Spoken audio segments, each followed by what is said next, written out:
Bienvenue sur la chaîne Histoire oubliée. L'image que l'on se fait du chimiste est bien différente de la réalité. Il est considéré comme un savant fou venu d'ailleurs qui vit hors du temps et se présente alors en demi-sorcier. Image issue de l'ancien alchimiste qui joue avec des forces obscures qu'il ne maîtrise pas afin de rivaliser avec la nature. Mais le personnage que nous allons vous faire découvrir est plutôt un homme hors pair ayant la tête sur les épaules. Alchimiste célèbre, il va devenir celui qui va propulser la chimie vers une science reconnue, lui donnant ainsi toutes ses lettres de noblesse. Je vous présente le père de la chimie moderne, Jaber ibn Hayyan, de son nom latinisé Jabir.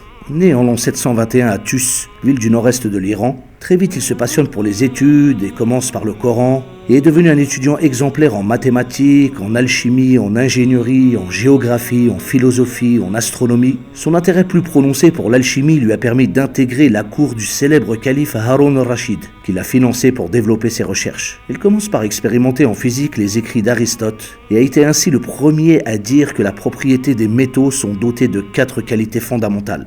2 intérieurs et 2 extérieurs, froid et sec ou chaud et humide. Et l'on a conclu qu'il était possible en réarrangeant les propriétés d'un métal d'en créer un nouveau.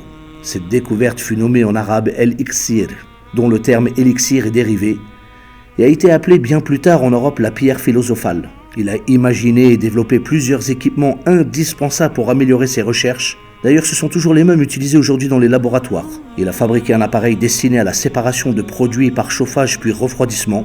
Ce fut la découverte de la distillation.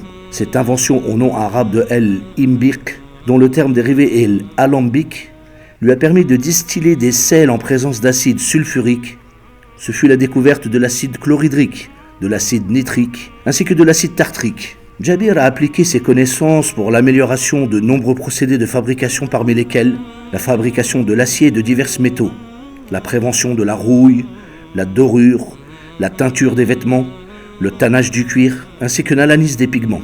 Il a développé l'utilisation du dioxyde de manganèse dans la fabrication du verre afin de compenser les teintes vertes produites par le fer, procédé encore employé de nos jours. Il a remarqué que l'ébullition du vin produisait une vapeur inflammable, ouvrant ainsi la voie 150 ans plus tard à la découverte de l'éthanol par le légendaire médecin perse Abu Bakr Mohammed el-Ghazi. Poussé par l'envie d'apporter un plus à l'humanité, Jaber ibn Hayyan a écrit plus de 100 traités dont 22 ont concerné l'alchimie. Fermement bâtis sur des observations expérimentales, ces livres énumèrent des procédés chimiques fondamentaux tels que la cristallisation, la distillation, la calcination, la sublimation et l'évaporation, et constitue donc un grand pas dans la transformation de la chimie d'un art occulte vers une discipline scientifique. Il est le premier à découvrir et écrire que des quantités finies de différentes substances sont mises en œuvre au cours des réactions chimiques, devançant ainsi presque d'un millénaire les principes de la chimie moderne et notamment de la loi des proportions définies reprise par le chimiste français Joseph-Louis Proust en 1794.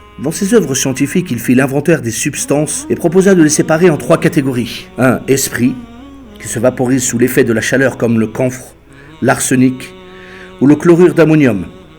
2. Les métaux, comme l'or, le plomb, le cuivre et le fer. Et 3. Les pierres, qui peuvent être broyées sous forme de poudre. Cette clarification fut la base de la fameuse classification des éléments en 1869 par le chimiste russe Dimitri Mendeleïev. Certains termes techniques introduits par Jaber sont passés dans les langues européennes et sont devenus des mots courants du vocabulaire scientifique, comme le mot arabe el-kali, dont le terme dérivé est alcalin. Il fut attendre le XIe siècle pour voir ces traités d'alchimie traduits en latin et devenir les textes de référence des alchimistes et chimistes européens. Les plus influenceurs sont le livre de la composition de l'alchimie, traduit en 1144 par l'érudit anglais Robert de Chester, et l'ouvrage Les 70 livres, traduit en 1187 par l'écrivain italien Gérard de Crémone. En 1983, l'islamologue français Pierre Laury dira « La littérature alchimique arabe, qui s'est épanouie à partir du IXe siècle, est dominée par un grand nom, Jaber ibn Hayyan, dont l'œuvre relève d'une visée philosophique ambitieuse et qui, par le biais des traductions latines, ira féconder les recherches intellectuelles de l'Occident médiéval quelques siècles plus tard. Jaber ibn Hayyan quitta ce monde à l'âge de 94 ans, laissant derrière lui un trésor pour l'humanité. Dans notre prochaine vidéo, vous allez découvrir un navigateur hors du commun, surnommé le Lion de la mer. L'océan Indien n'avait plus de secret pour lui, et ses ouvrages ont permis aux Européens d'explorer à la fin du XVe siècle les mystères de cet océan. Partagez cette vidéo, car il est grand temps que l'humanité découvre ces héros d'un autre style. Merci. Et rappelez-vous que dans chacun de nous sommeille le potentiel d'apporter un plus à l'humanité.